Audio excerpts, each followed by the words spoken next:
Welcome to Live, Let, Thrive, a podcast about the Airbnb life, the share economy, and everything in between. Here are your hosts, Micah and Steve. Hello, and welcome back to another exciting episode of Live, Let, Thrive. I had to do the intro myself because Micah couldn't join us. Got a family thing going on. And so we wish him the best. So it's going to be just me, Stevie Stacks, doing the interview today on this episode 235 of your favorite Airbnb, VRBO, short-term, midterm, long-term rental podcast in the world, coming at you from Fort Worth, Texas. And we have a special guest. How you doing? Special Hey. guest. A little awkward because I don't have my partner with me, but it's gonna be all right. So we have a special guest. Her name is Charli Nikia, right? Nikia? Yep. How you say it? Okay, Yeah. cool. Let me read your little bio if you don't mind. So, as an experienced entrepreneur, Charli Nikia is well versed in the world of business. She has been a solo entrepreneur since February 2015, working for herself and running her own business, not looking back at her old life in law enforcement. She has claimed the title Mompreneur as she continues to write books, speak at speaking engagements, and spread the word about credit literacy. She is an author of the book Paychecks to Profits, where she gives readers the one-on-one playbook to financial freedom. This serial entrepreneur is a growing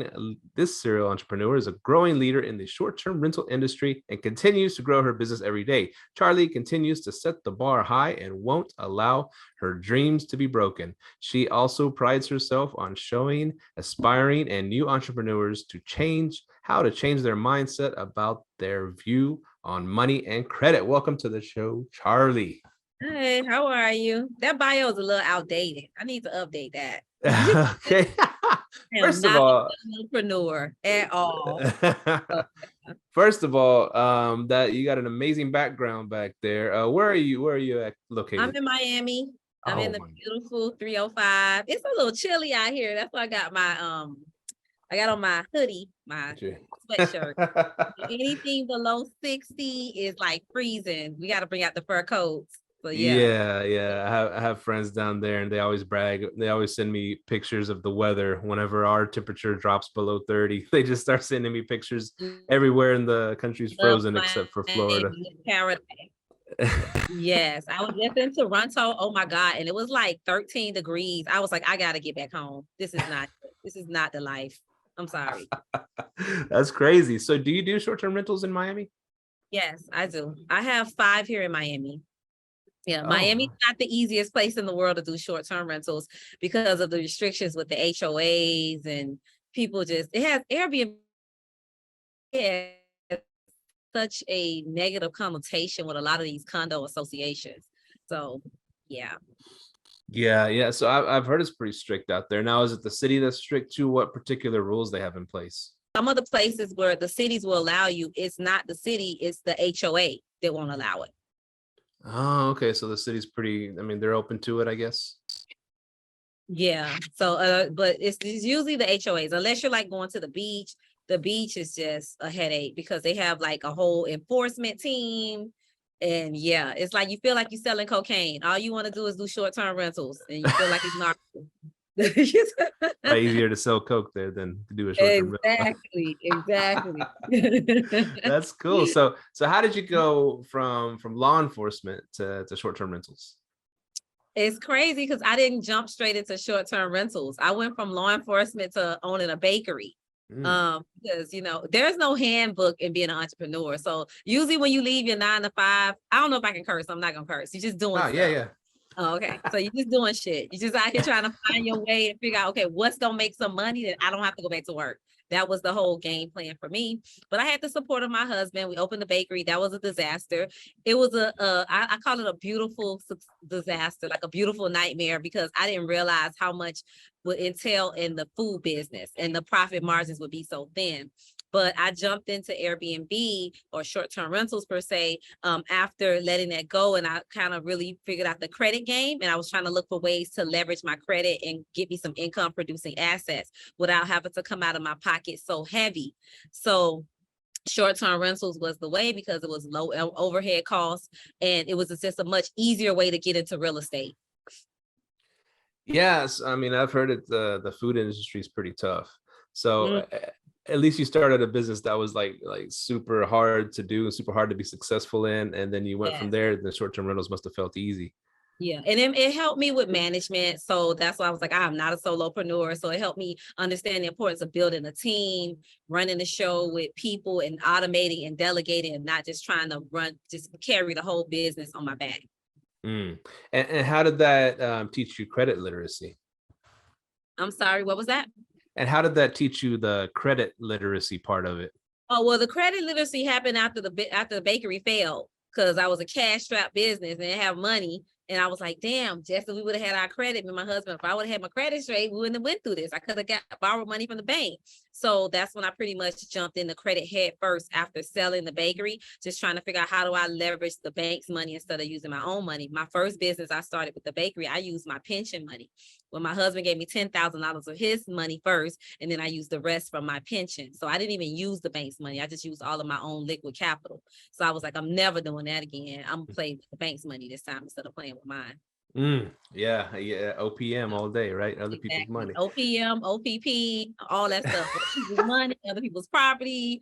I'm about all that. Hey, that's true. That's true. Now a lot of people, and the Dave Ramsey, set of people are afraid to use credit for anything, right? So why should they not fear using credit to advance their businesses?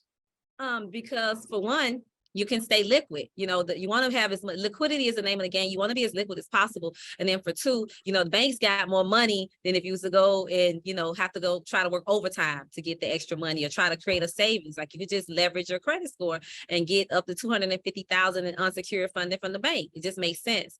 And then it also it pretty much buys you time to pay them back. And then you can go and secure more properties. Your reach can be much further versus doing it by yourself using your own cash.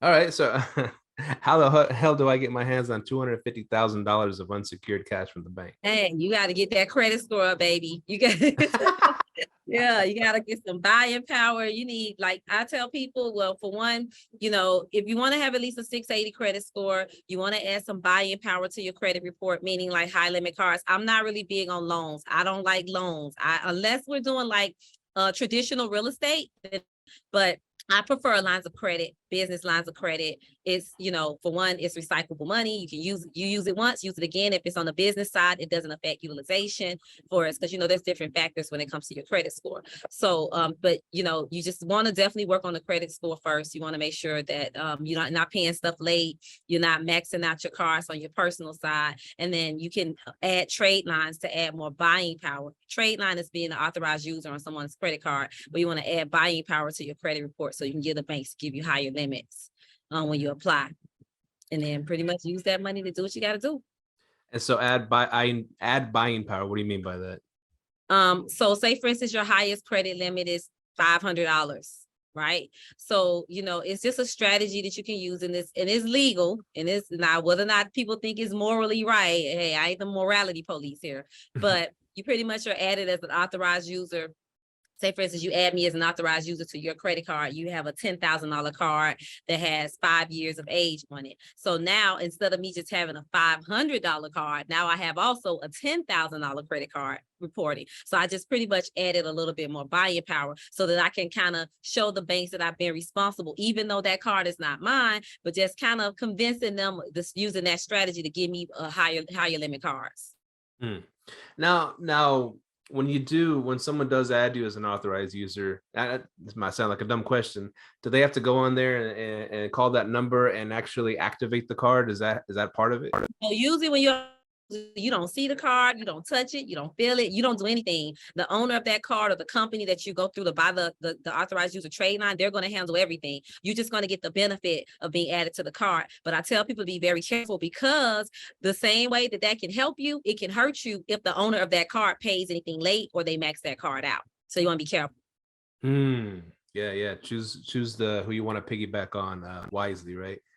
Exactly. Yeah. So it's funny because I have my partner in my business, Federico, and his wife, they recently moved here from Argentina, right?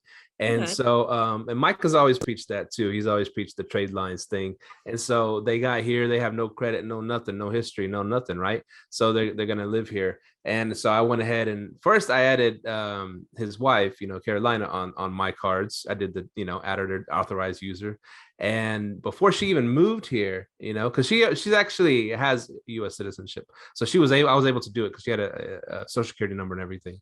Okay. And before she even moved here, she had like a 740 score just from adding onto my trade lines. That's because you helped her with credit age, helped her with utilization, and you helped her with payment history. Like adding an authorized user trade line, because there's 5 factors when it comes to credit, but just out the gate, you hit all 3. So which is the most important being payment history, and then the second one being utilization. So payment history is worth 35%, utilization is 30%, and then credit age is 15%. You find out the strategy for those 3. It's a game changer. Now all she got to do now is just see if she can get her own high limit car. She may have to add a couple more things on there, go out and get her some rentals, and hey, she in the game. She ready, right? And so yeah, she already got a car. I mean, she already got a car when she got here.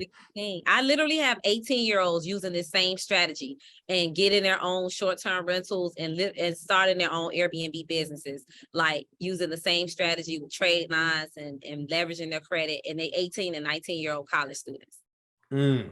I mean, rich people have been doing it for years. They put their kids on their credit cards, right? And boom, they got 800 credit score right out the bat. Politicians. It's only when the regular people start doing it, now they want to regulate and they can't do it. But y'all asses been getting away with it forever.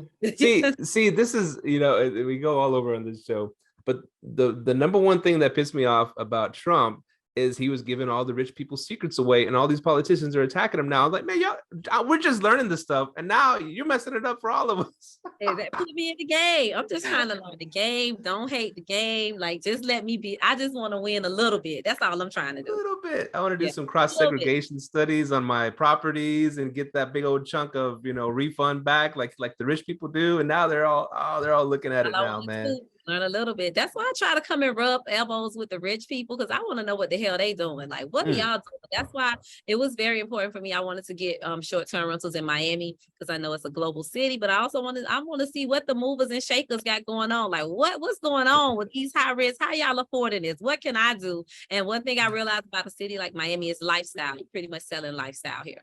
So visit, they want to stay in the high rise, they want the condo, they want the yacht, they want to feel like a celebrity. So you just got to capitalize off of it. You got to drive the Lambo, right? Exactly. Exactly. So is there still room in Miami? Can I get in there? Oh no, it's a little tight, man. It's tight. But one thing I will say that I'm not liking about this market, the rent is very high here. It's like post-pandemic, rent literally went up. Oh my God, like a 2-bedroom condo that would have cost you, let's say $1,900 a month. That same condo now is probably about $4,000 a month now. Oh my God. It's crazy. These prices are crazy. This building behind me, I don't know if you can see it. It's like a building literally behind me. A 2-bedroom in that building is $35,000 a month. It's called the 1,000 Museum. You can Zillow it. Y'all think I'm lying? Go on Zillow, put in 1,000 Museum and look at a 2-bedroom, 2-bath. The cheapest unit you will find in there will be $35,000 a month. Is that where Grant Cardone lives? I don't know who the hell staying. No, somebody told me David Beckham bought like the first 3 floors and turned it into some like mega penthouse. Oh my goodness. Like, yeah. But the building's always empty. Like, I never see nobody in there. That's crazy shit. Well, it ain't crazy because who the hell is paying $35,000 a month to stay somewhere? Unless maybe Drake can be something. I don't know.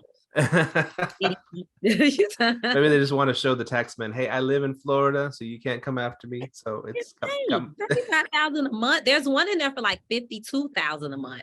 It's crazy. You know. Hey, you can ball out for a month. I can afford 1 month rent. You got to be doing some serious OnlyFans to that don't happen in Miami. Come on. Yeah, like crazy. So speaking of OnlyFans, the girls just walk around the streets of Miami recording themselves all day. Is that what goes on over there? But I love Miami. Miami is paradise. It's a whole different animal because I also have short-term rentals in Houston and Dallas. And those are two totally different markets from Mhm. Miami. Houston, I don't really love so much. Oh, no offense to Houston, anybody from H-Town, but I like Dallas. Houston, I'm on the fence about. I have a love dislike sometime relationship with that market. Yeah. It's Houston was pretty good to us at first, and then it got really saturated. But then everybody quit. Oh, there you Everybody go. quit. It's coming back up. It's coming back up. They ain't quit enough because I have like 14 students there, and oh my God, I'm like oversaturated. People started jumping in the market, underpricing, rents went up because things that were usually cheaper, they pretty much jumped on the post-pandemic bandwagon, taking advantage of the rental market. And yeah, that's why I'm like, I have a love dislike. I don't want to say hate, that's such a strong word, but yeah, that market got truly oversaturated, truly. It's the Wild West. There's no rules. None. And that's the problem, and in markets like that, in order to capitalize, you need to get in there before the masses come, because once the masses come, it's either they're going to regulate it or it's not going to be enough money, and you kind of fighting for scraps. Yeah, fight race to the bottom. Turnkey investors that actually we were able to get some units in Houston for them as well, and it's just it just didn't pan out for maybe probably 2 or 3 of them, and it left a better taste in their mouth. But the market is going to do what the market is going to do. Only thing you can do is pivot and transition. We can't dictate the market. We just have to ride the wave until all of this pans out. So you do mostly arbitrage? I do all arbitrage. Okay. Yeah, so I don't own any of my properties. So how did you get into the arbitrage game? Sneaking. You didn't ask for permission, I guess. Yeah, one thing about me, I'm gonna keep it real. I'm very transparent. I don't be lying about nothing. I started out, but I won't never do that no more. Because remember, I told you I felt like I was selling cocaine, so we ain't doing that no more. So started out sneaking, got the lease, and in my mind it was, oh, I ain't gonna get caught. I had it down to a science. I actually did. I did it for a whole year before I even got caught. But it's never you. It's always the guest that don't follow the damn instructions. It's never you. Trust me. You're gonna get caught. It ain't even gonna be your fault. You're gonna have the whole perfect formula, but somebody gonna fuck up. Excuse my language. So I started out with sneaking, and then learning so much from the sneaking, got really, really, really great at what I was doing, and was like, all right, now it's time to go and find people that properties that are gonna literally allow me to do this. Full disclosure. I don't want if they even blink their eyes and tell me I can't do it, I'm not even going to deal with the property. I'm investing way too much money. It's too much at stake here. This is a real business for me. This is not something I'm just doing as a hobby or to get side income. So this is my livelihood. So I have to make sure that I'm compliant with it. And so that's pretty much how it started from there. But it definitely started out with sneaking, and I got caught because the couple got into a fight and the guy broke the girl's nose. And they called the police, and yeah, it got crazy, man. Yeah, that is nuts. I mean, and then a lot of us have started out like that, under the radar kind of thing, creeping a little bit. And so, but like you said, you always get caught. You can't control what the guests are gonna do. You can tell them all day, hey, don't go to the front desk. Don't, Yeah, you can't. Yeah. On the code. That's it. Someone's gonna go to the front desk. Hey, I'm looking for my Airbnb. Someone's gonna do something stupid. It always happens, right? It's always, because in America, it's hotel culture. So it's when you go check into a hotel, you go to the front desk, you ask questions. They're concierge service that can help you. So people equate an Airbnb to be the same. When they get lost, the first thing they want to do is run to the leasing office and say, hey, I'm here for the Airbnb. And you specifically put in the instructions, don't go to the damn leasing office. So now, and then here comes the leasing agent that think they're going to get a bonus for, oh my God, we found one. Now they want to do damn inspections with 24-hour notices, and yeah, it's just a disaster. So yeah, my advice, full disclosure, or don't do it. It's interesting you say that because hotel culture, and I would say, generations my age and up, maybe we're all used to hotels, how they did it. You checked in, got your card, you got your key, whatever, and that was it, and asked them any questions and all that stuff. But the I've noticed, because I talked to a lot of a younger generation, and they exclusively use Airbnb, so they don't even know, the hotel thing. It's kind of like the newspapers of the past, right? They heard about them, they know they exist, but all they use is Airbnbs, and so that makes me excited about the future of this industry. A lot of people are scared. Oh, they're gonna ban it everywhere. Well, Uber. Remember? I mean, they're same thing. That the taxi cabs we're fighting this, blah blah blah. And who won? The freaking Uber won, right? And so I think it's the same situation. So we'll be all right. We'll be all right for the future. So you had mentioned Airbnb is definitely here to stay. I don't see this industry going anywhere. It's way too much money to be made. It's a $1 billion industry. The thing is, what's happening now with the industry, those of us who are really in it and actually doing a business with it, we're going to stick through it and we're going to ride the wave and go through the turbulence. The ones that don't belong in the game, they're just going to exit stage left. Simple as that. And it'll just keep going. It is what it is. It's not going to go anywhere. It's too much money at stake. And too many people love the actual platform itself. Of course, there's a few bad apples in the bunch, but that's in any industry. It's not going to get around that. Yeah, and you said something important too, because if people that treat it like a business are going to be successful.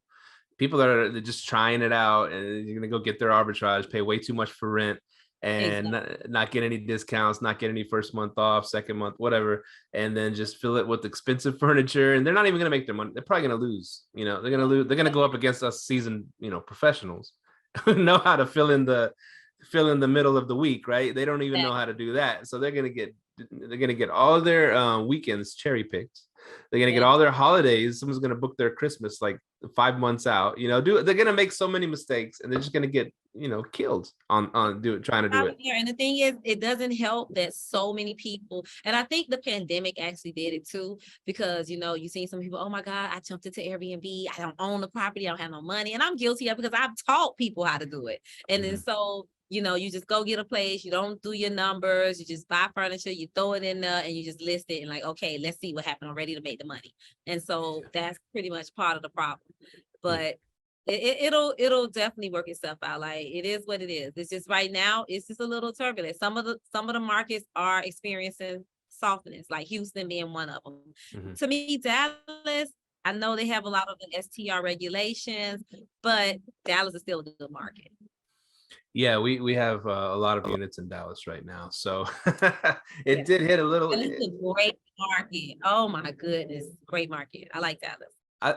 Yeah, there's a lot of course, every business is moving here, right? And plus, a lot of people are moving to this area too, so they need a spot to stay while they're looking for a house, or they're getting a new job here. All this stuff, they're relocating here, so it does. I mean, there's always a need for housing here. Now, it did get quite saturated for a while there, and those people are slowly falling off and jumping out of the game. But it's still, we like Dallas. Fort Worth over here does pretty good for us. This area, this North Texas area. Fort Worth. Yeah. Fort Worth is good too. Fort Worth is a good area. Texas in general is good. I just don't know what the hell was going on in Houston. I was like, it's a good, but Texas is a good food, nice people. It's just like you said, the seasoned vets that know what they're doing will ride the wave. It will come out with a victory. The ones that don't, they'll just, unfortunately, they'll been and had their experience on how it felt to have a short-term rental for a very short time. Hey, I like that. So what are some tips? Like you said, a lot of people just throw furniture in there, list it, and be done with it. What are some tips that you could make a unit look really nice and not make any mistakes and get everything it needs and not be like crazy expensive? Offer up using sites like that where you're buying used furniture, of course.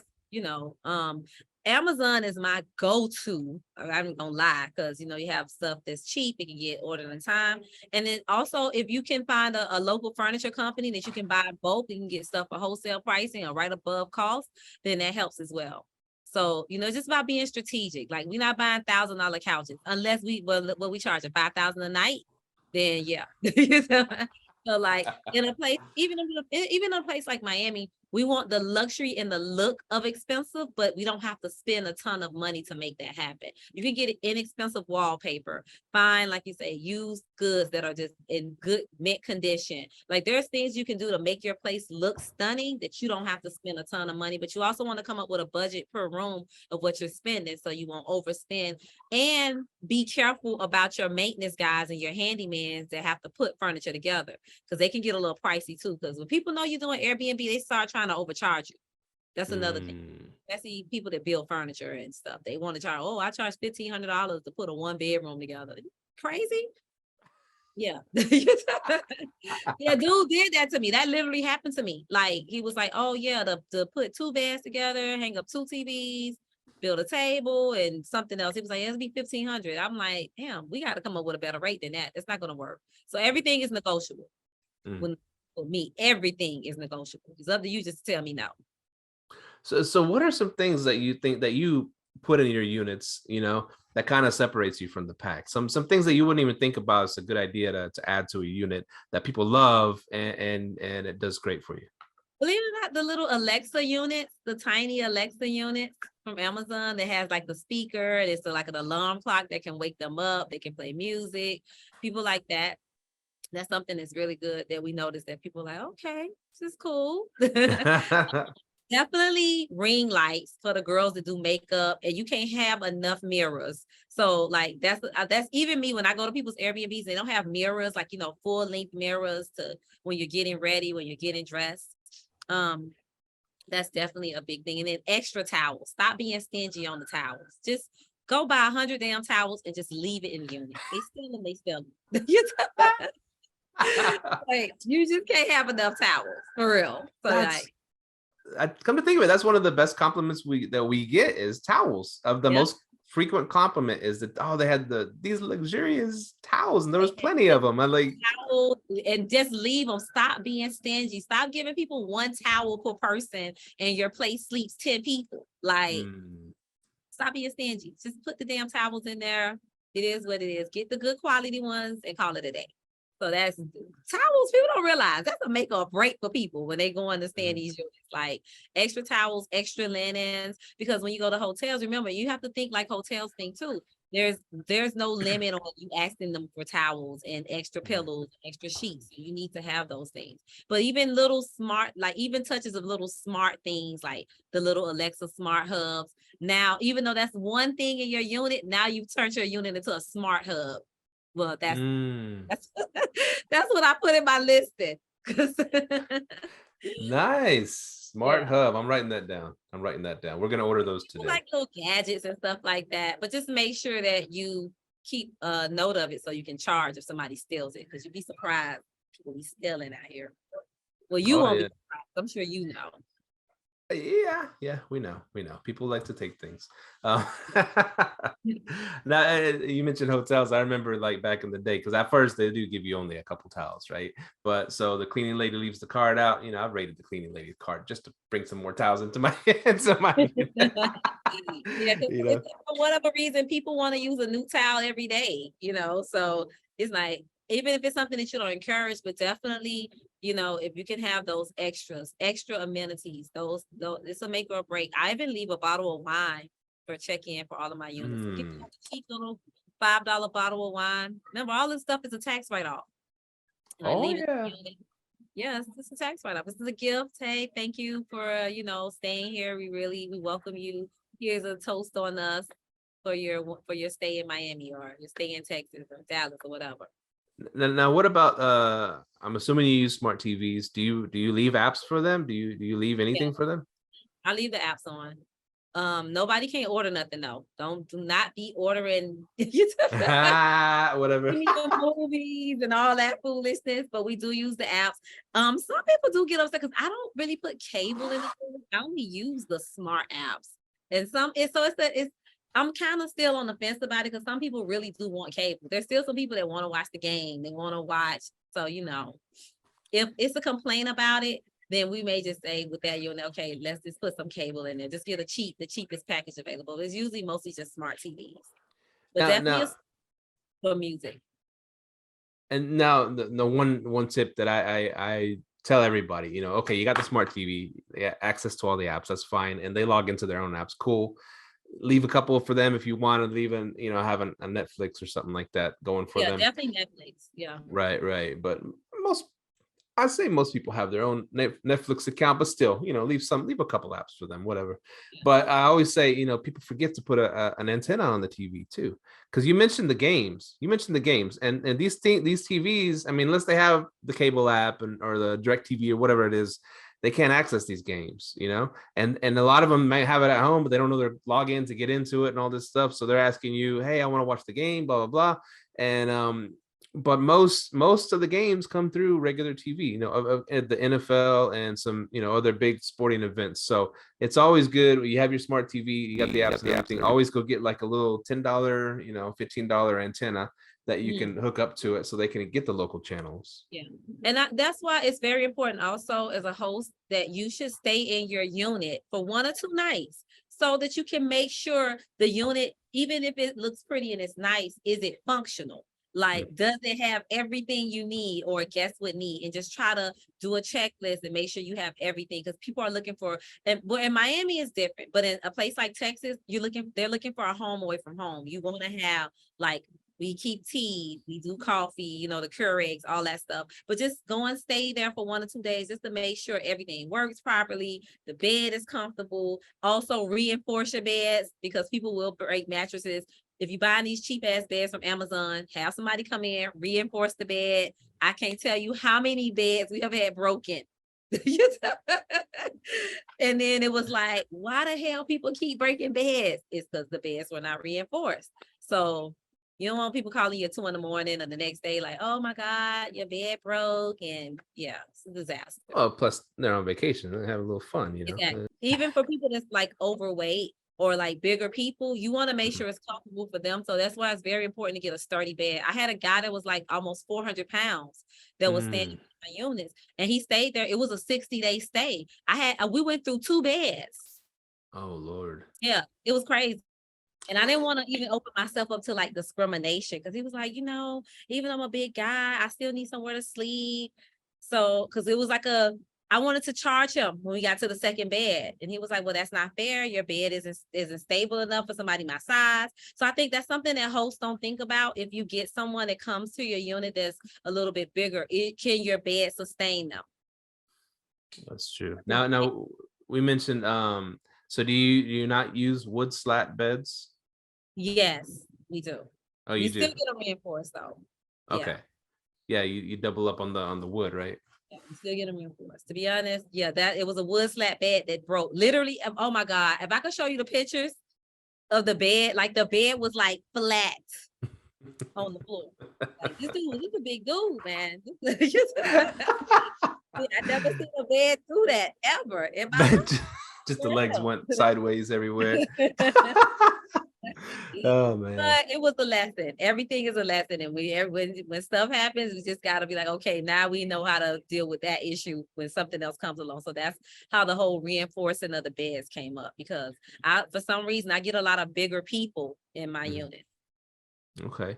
And so, you know, it reminds me, because we had a designer, and she's still a friend of ours. We managed, you know, some units for her, Sarah, and she's a great designer, but she loved these canopy beds, and they look freaking great, like in magazines, and they look great in the you know, you're going to Airbnb, you already know. So these canopy beds, right?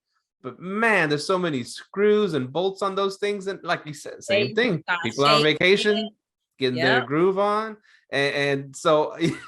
We had to tighten those every week. They just, you know, they're just falling apart, man. So those canopy beds, stay away from those. Yep, and canopy, reinforce your beds, because baby, I'm telling you, it's you don't want to get that call at 6 a.m. somebody on the floor. The bed is, then they're like, oh, you got in the review, oh, the beds were cheap because So when do you get units in bulk? Do you like get them in the same complex, like a bunch of units at the same time, or how do you do it? I try to get 2 to 3 at a time. I feel like when you get more units, you create more leverage versus just going in and getting one. It gives better negotiation room, you know, to get money off on rent, cheaper deposits, waiving. With private landlords, I can't get any money off like first month's rent. These private landlords ain't giving a damn penny off of a rent, especially in Miami. But in some of the apartments, we can get deposits waived, application fees waived. So it gives us a little bit more wiggle room for negotiations when you get more than one unit at a time. So I try to pick up, if I can get 4, I'm taking 4, but at least minimum 2 to 4 is usually that's my range. Until I can see how the property does. I don't want to go over 4 until I see how the property does, if it's going to do well. And even taking longer term leases. Okay. And what types of properties do you like to pick up? 1 bedroom, 2 bedroom? I prefer 1 and 2 bedrooms. Studios can do okay as well, but to be honest, but my personally room of choice is a 1 bedroom. 1 bedrooms do really well for me. Nice, like nice. Solo travelers, business travelers, stuff like that. And how much do you usually does it take to set one up? How much money you spend on a 1 bedroom? I want to say it depends if we're taking a luxury. I probably spent, my average is about maybe $7,000 to $9,000. That's in totality. That's all in everything.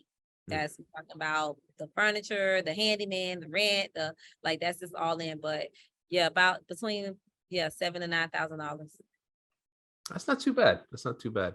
And well, I do have a 2 bedroom. We spent about $17,000 in that, but that unit rents for $500 to $800 per night. Oh wow! Yeah.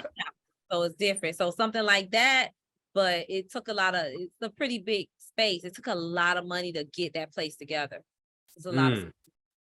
And so when you're setting up these, let's say you do 4 units at a time, that $7,000 a unit, that's like almost 30 grand, right? So, $7,000 to $9,000, you're around $30,000. You're going to set these things up. So how do you go about, the money wise? You said you use OPM, you use credit. So how do you go about using credit to set these up, and then you pay it back? And Well, using the business credit card. So pretty much, because on the business side, it doesn't affect your personal utilization. So I don't have to really worry about my credit score dropping. So using the business credit card, using that to pay from everything from rent to the furniture, the application fee, ordering whatever I need to order online, and not having to worry about the money coming out of my pocket essentially, and then using whatever profits that come in to pay the card back in smaller increments over time. If you have a card that's 0% interest, or you can get access to a card, 0% interest for like up to 16 months. I know Amex has one, Bank of America, Wells Fargo. If you can get a card like that, that's the game changer, because it's like same as cash. But if not, essentially, like I tell people, if you're creating good debt and you're using this money to leverage it to create more income, you're essentially buying income. You got to do what you got to do. So the terms and conditions, you might have to bend the rules a little bit, because you're trying to use this money to create more income. Yeah, do what it takes, right? Yeah, exactly. So you're doing the arbitrage game. Are you looking to purchase any properties in the future? Yeah, I actually am. Waiting for these interest rates to go down. So, but I am looking into purchasing. I actually have a property in Tennessee right now that I just purchased, but I don't want to put it in Airbnb because I feel like it's not a good fit for it. But as soon as the interest rates go down, or before they go down, as long as I can buy something that's below market value, I'm all about the numbers need to make sense. I want to get properties. I'm not trying to go out and buy a pre-construction home, top of the line, top of the market, and get killed with the mortgage. So I like, anything that I can buy either off market, below market, so that I can make the maximum income off of it is great. But not even just that. I even have a couple properties that I manage for other people as well. So I was able to team up with an investor, and I just acquired 2 of his properties. And he just purchased 5 more. So I've diversified my portfolio enough that everything's just not on my belt. I'm actually making money from, the property management side as well. I like that. I like that. How you spread it out and do different things, Exactly. Exactly. You want to diversify now. You have to, right? You can't just put all your eggs in one basket. Yeah. And so, it is tempting to just keep, just do another arbitrage or do another arbitrage. Hey man, you better be doing something else with that money. You know, the arbitrage thing could stop working one day, right? You better have some backups. Yeah. Exactly. So Or Airbnb could shut down, or like, like anything can happen. So you want to be able to diversify and put yourself in a better position. exactly. And myself, I do have five houses that are like long-term rentals. And so the thing is with that, to me, when COVID hit, I just changed the houses to long term, back to long term, right? And yeah, and they did great. And so I didn't and all of a sudden, rent started climbing, right? So I mean, it's there's you always have to have a backup plan. I consider like the long-term rentals as my bonds. Like if you have a stock bond portfolio, so those are my bonds, savings bonds. Those are just sturdy. You're always going to find a renter at a 3-2, 1,500 to 2,000 square foot house. There's always going to be a demand for that. And I see the stocks, my wild stocks, where I get to try things those are my short-term rentals.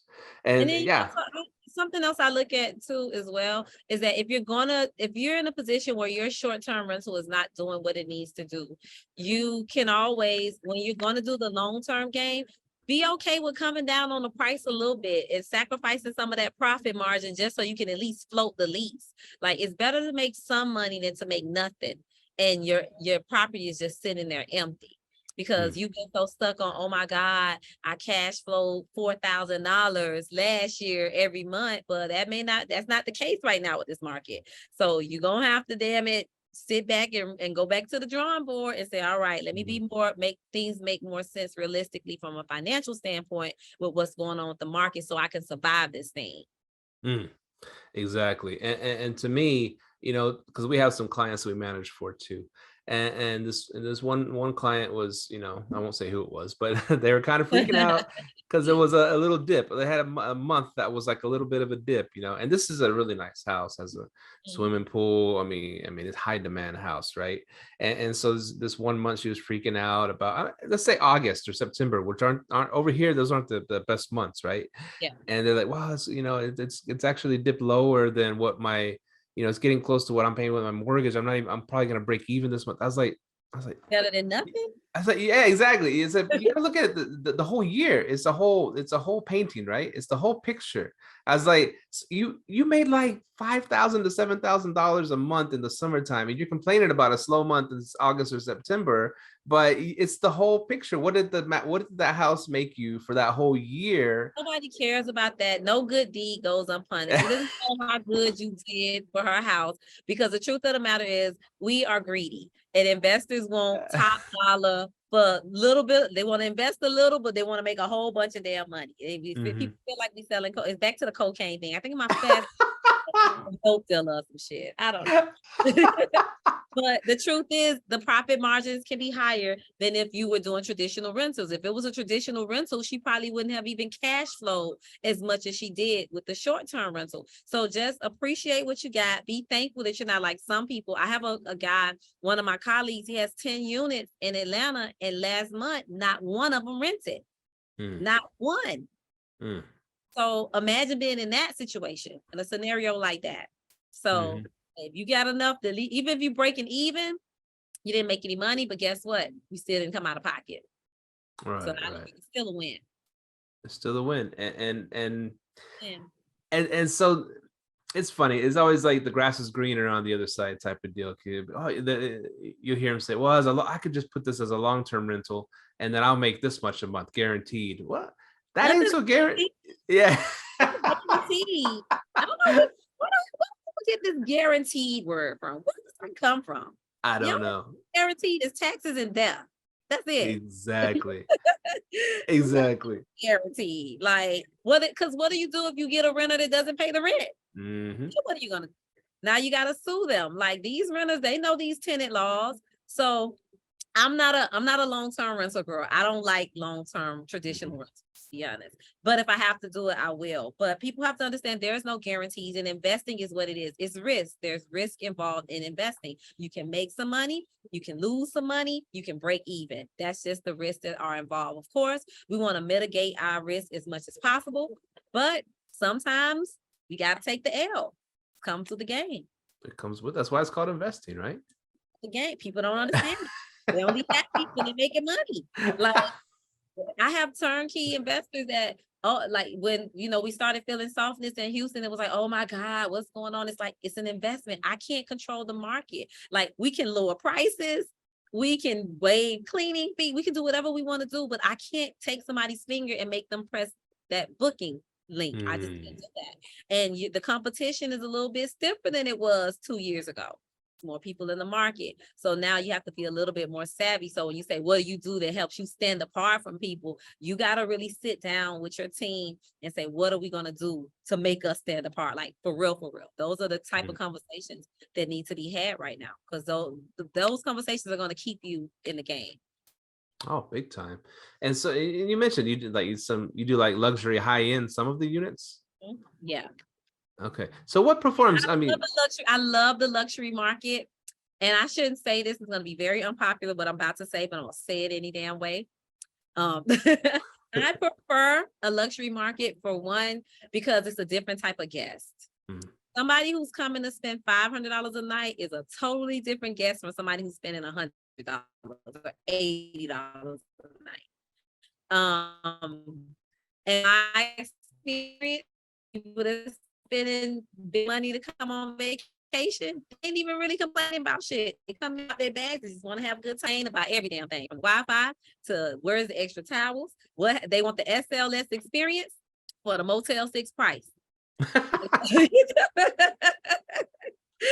And that's just me being honest, if you really want to be honest. So, yeah, the luxury market, it's a little, intimidating because the price, the price points for the rent and the upkeep, but you're going to get a different type of clientele. It's no different than you go to somebody who's shopping at Family Dollar versus somebody shopping at Neiman Marcus. Different type of clientele. The market different, but and definitely. You're going to definitely get a comment about that one. I'm sorry, but. And definitely don't call your place luxury if it ain't luxury. Don't. People like to throw that word around way too loosely. Everything is luxe and luxury. Stop it. In a high rise with plush furniture, or it's not an exclusive neighborhood. Stop using this word luxury. Not allowed to use it unless it's luxury. And then as a whole, stop trying to charge luxury prices, and your shit ain't luxury. Just stop. Making it bad for us out here. You making it bad for everybody. You're hurting the community. Yeah. So do you utilize other platforms besides Airbnb? I do. I use VRBO. I use Booking.com. I don't use Furnish Finder. I even use Facebook Marketplace. Oh, okay. People like long-term renters. So I dib and dab in other platforms, because I'm like you. I don't believe in putting all of my eggs in one basket. I even have my own network, so I post in my stories. Hey, anybody looking for a place? Check it out. Put it in my stories on my page, so like people can see that I have units available. We are going to do a direct booking site. That's something I said I want to do this year. I have my website designer working on it, so people can just book directly with us without paying all the astronomical fees through Airbnb and Booking and VRBO. Of course, they have a farther reach, but it's also good to have a direct platform if people want to book with you directly. I feel like, there's nothing wrong with that. Oh, not at all. Booking.com thing. Now we've tried it in the past and had a lot of issues, a lot of scammers and stuff like that, stolen credit card situations, and it hasn't been good. So me and Federico, my business partner, kind of gave up on Booking.com. You gave up on Booking? Yeah, I gave up on Booking. I know. Booking. Booking is not user friendly. Let me be honest. I have a girl on my team. Her whole job is to put the listing together, do all the back end stuff. What I don't like about them is you have to pay invoices. They send you the money, then you have to send the money back through it's headache. But I kind of like Booking. What I like about Booking is, unlike Airbnb, they don't play mommy and daddy between the guest and the host. It's more like, this is your business. This is what the guest said. What do you want to do?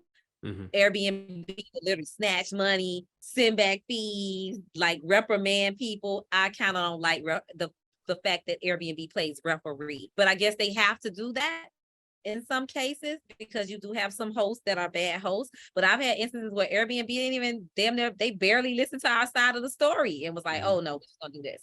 So that's kind of the only issue. But I like Booking. So now how do you protect yourself from scammers on Booking or chargebacks, or they say, hey, I never stayed there? We get a copy of everybody's driver's license, every single person.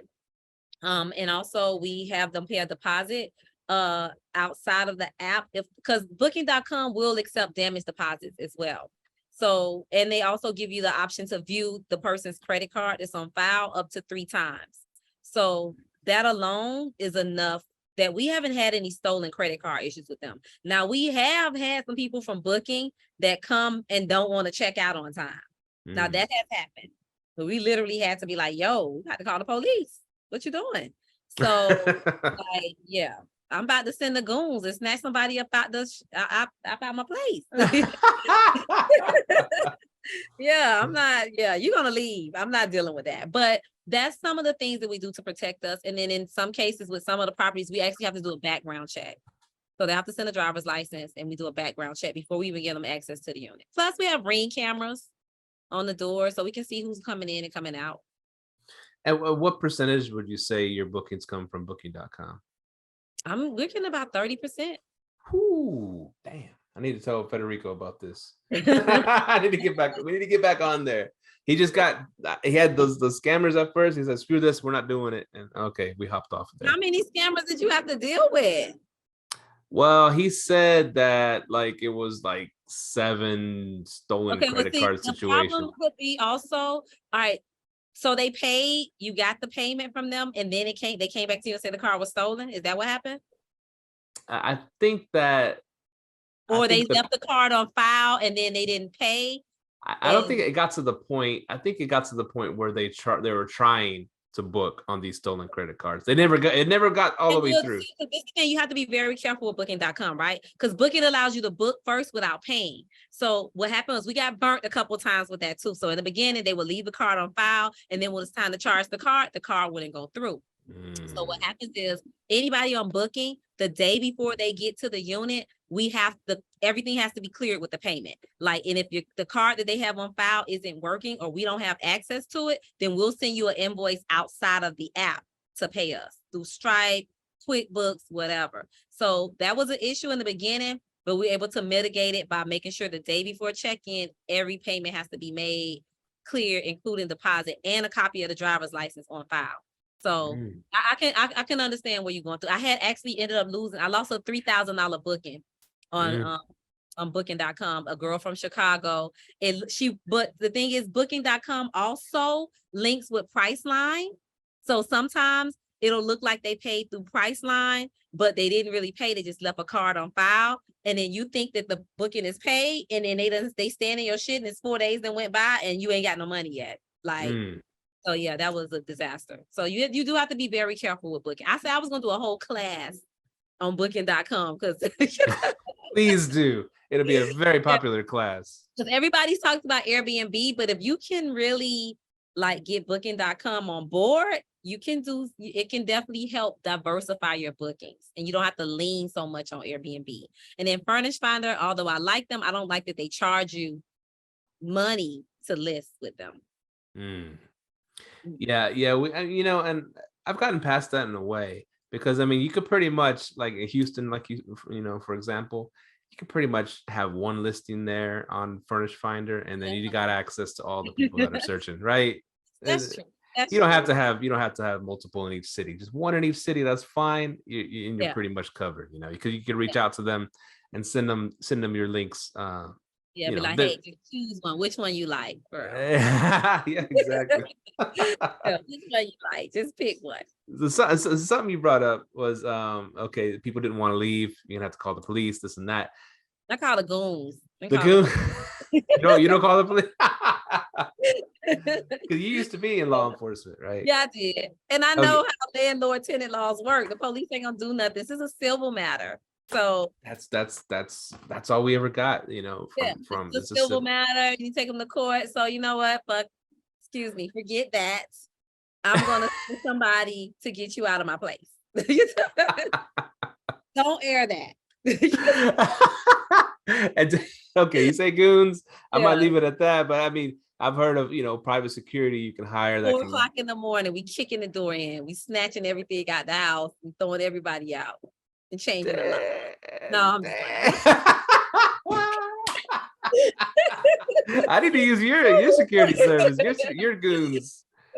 Yeah, but Man. I haven't had that. We did have this one couple, and it was like, "Oh, we're leaving." I mean, it wasn't even a couple. It was like 2 crackheads.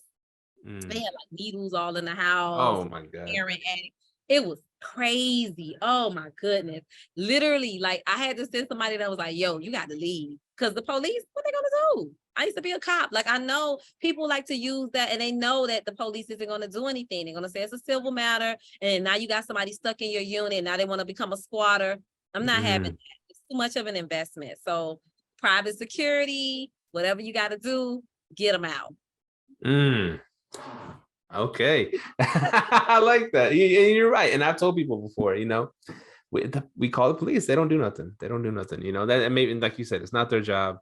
It's a civil matter. We had a situation where someone busted out a window in one of our 1-bedroom, like a studio we had, right? I mean, they got into husband and wife or whatever they were, boyfriend, girlfriend, screaming match, because we have other Airbnbs in that complex. So they heard this whole thing sound like domestic violence going on. A window got busted out, and so we hear about this and we send the cops the next day. They're gonna go check on it, right? And they pretty much just asked them a few questions. Are you all right? Did he do anything to you? Did she do anything to you? No. Okay, everything good here. Can we look inside? And then said, all right, well, thank you. And then they left. And I was like, that's it? Yeah. That's it? Yeah. Nobody got hurt? Did somebody get hit? No, nobody got hit. Somebody got punched? Nope, nobody got punched. Somebody like break in something? No.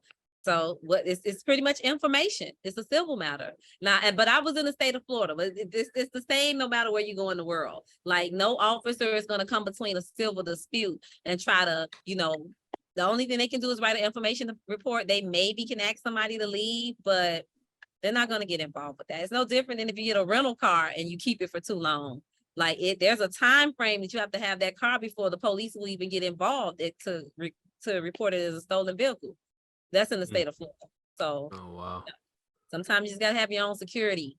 So don't your own squad, your own goons. Security. You don't have to worry about that kind of stuff. Yeah.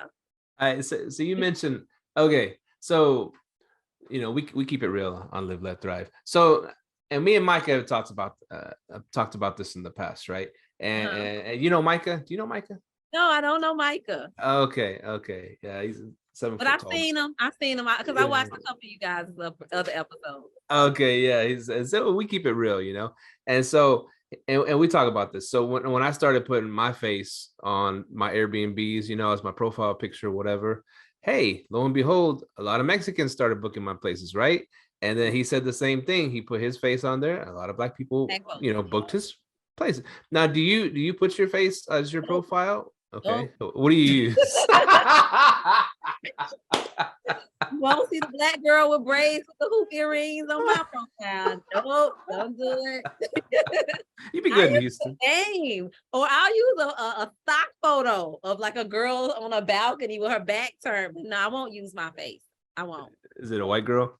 No, she could be mixed. Okay. So kind of racially ambiguous. You don't know. You don't know who you're dealing with. It gotta be like that, but it is what it is. So it is what it is, right?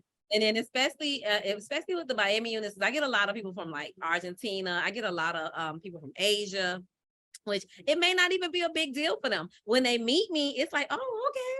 But online, no, I'm not. I'm gonna hide behind the profile. You won't know because I don't even want that to be an issue. It's just the world that we live in. It is what it is. So you have to do what works for your business. But me personally, I'm okay with using like a stock photo or a picture of something else.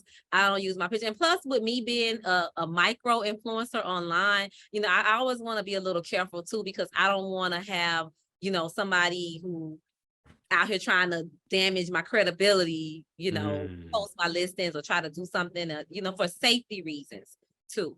Like if you're one of my mentees or you come to a class, I'm okay, it's open book, but like just having the world have access and knowing every single move that I make, I'm a little apprehensive about that sometimes.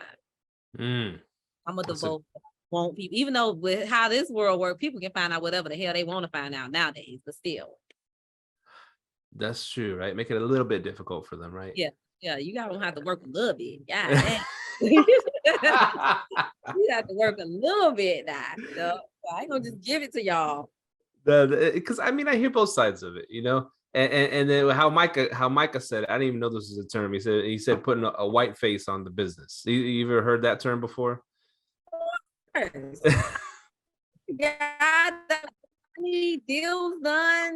I have him make the call. I have like all of my staff is from the Philippines. So whenever something has to get taken care of, I have them do the call. And it's not that people don't trust doing Black business. Let's just put that out there. But, we are also living in a world that some people don't trust dealing with Black business owners or Black entrepreneurs. So they may be a little apprehensive. So it's just a game. Like we say, playing the game. Sometimes you have to play the game. If it means putting a white face on the business just to get extra business, then it is what it is. Can't make no business is very gray. I always try to tell people, hey, business is not black and white, and it's an intellectual sport.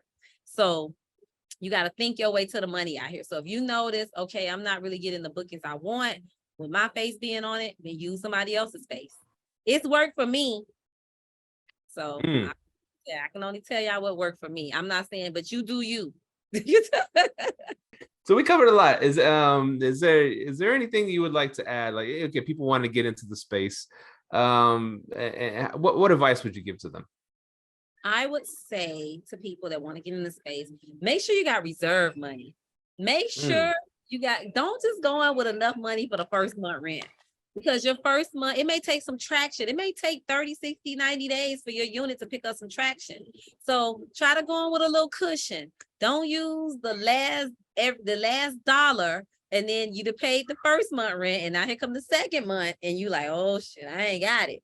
So we're not trying to get an eviction prior to you even getting your business up and running. Understand that it is a business. It is an investment. You're going to have your highs. You're going to have your lows. You're going to have some ups and downs, but just be ready to pivot, be ready to transition, have your game plan worked out and take every L and turn it into a lesson.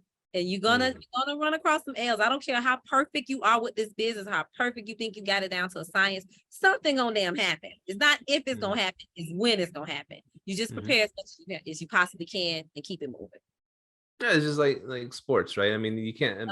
Perfect seasons don't happen. They don't.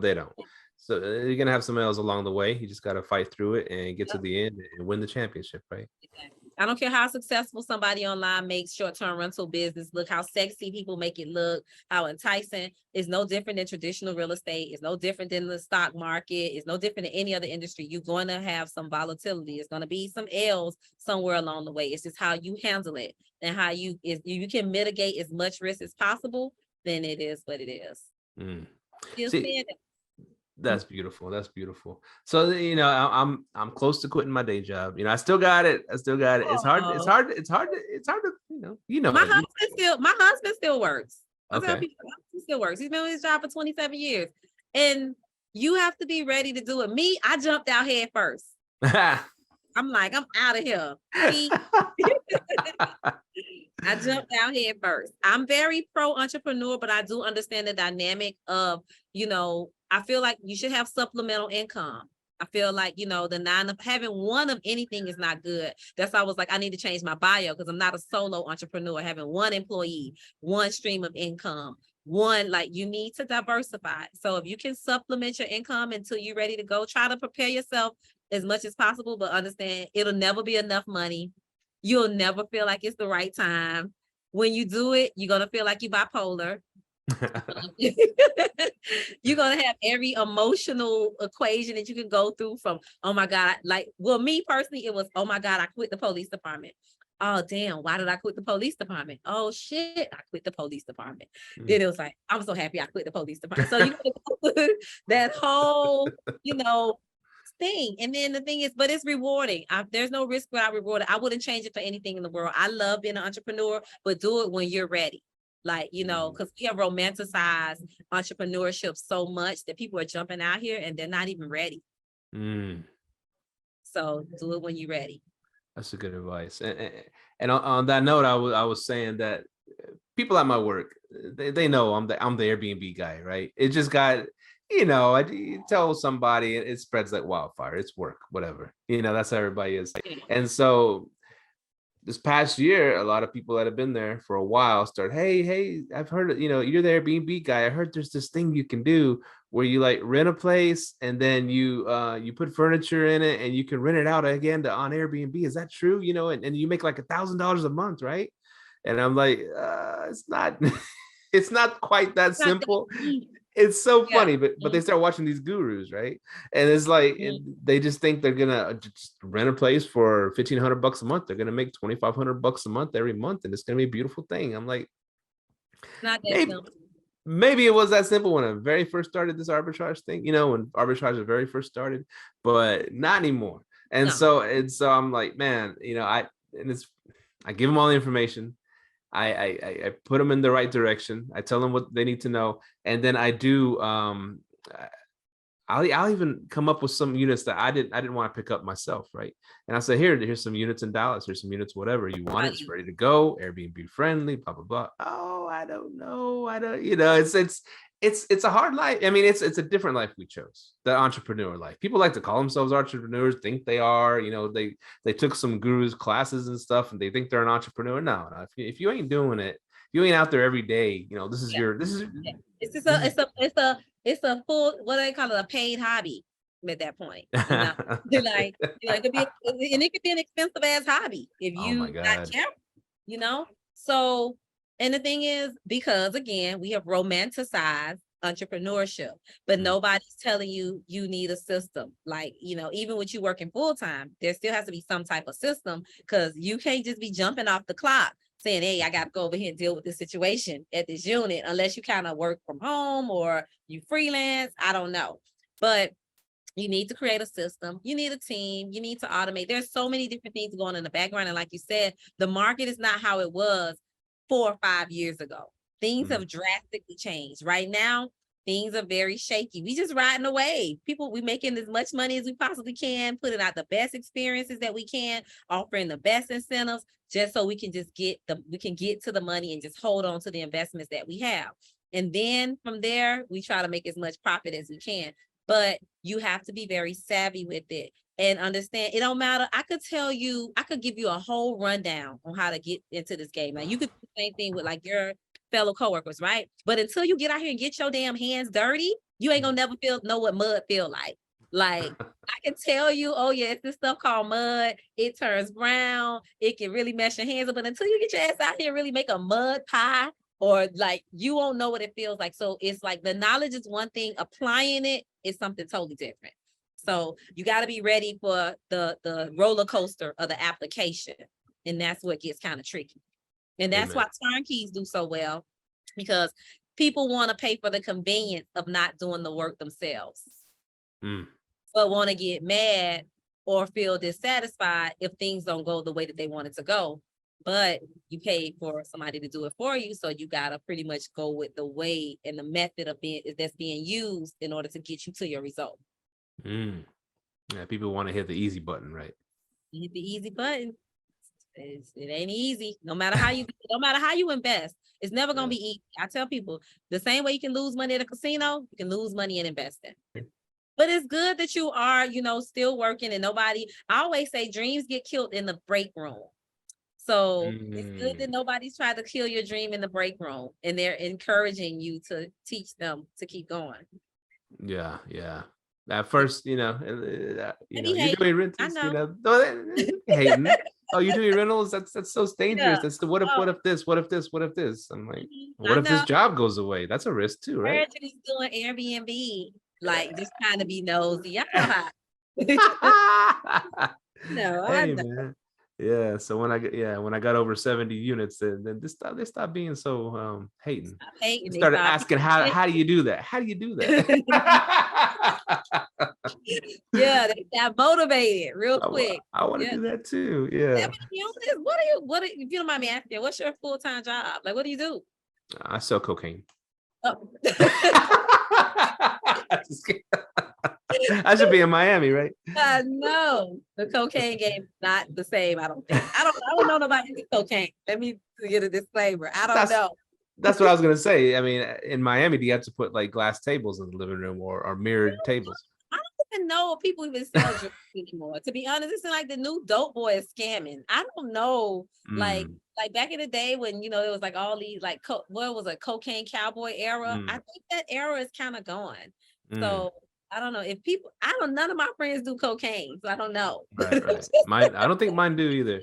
Yeah, but it's not like, I guess back in the day that was like a party drug and you can see it and it was everywhere. Now I'm sure people do the shit. I know they do. But no, I think now the new dope boy is scamming. That's just my personal opinion. I guess so, because everybody's scared of that fentanyl too, being in the they killing you now, so you can't even take drugs. You got to be careful. That might be your last hit. Yeah. We can talk all day about cocaine, but this is a short-term rental podcast. Crazy. They're gonna be like, they talked about cocaine. They talked about goons. Keep it real. We keep it real on this show. Now you mentioned, what do I do? I work for a major airline. So I work for a major airline. That's where I get my money. And so I've been there over 25 years. So it is hard to leave, but it's something I feel I'm getting ready for. I'm ready for. So yeah. So that's what's going on with me. Oh wow. Okay, that's good. That goes hand in hand. You can fly. Yeah, that's great. It's not bad. It's not a bad gig. So anyway, so that's my day job, but this is taking over that. So and we're gonna keep going strong. Yeah. So thank you for hopping on. Where can people find you again? You said you find me at Charli Nikia with 2 A's on Instagram. Same thing on TikTok. They hacked me on Instagram, so I'm starting over from scratch. Starting over. Somebody was hating on me, posted child pornography all over my page. Oh my God. Facebook shut me down. Instagram shut me down. So I'm starting over from scratch. Oh, Jesus. It's okay. Keep going. We live this is a part of being part of business. This is one of the things that come along with business. If you don't got haters, you're doing something wrong, right? I'm telling you. People turn that into a song. Well, thank you so much, Charli. I wish you all the best in the future. I enjoyed it. Thank you. It was good. This is good. Yeah, it was great. Thank you so much. Thank you for tuning in to this week's episode of Live, Let, Thrive. Be sure to tune in next week for all the latest in the world of Airbnb and all that entails. Bye-bye.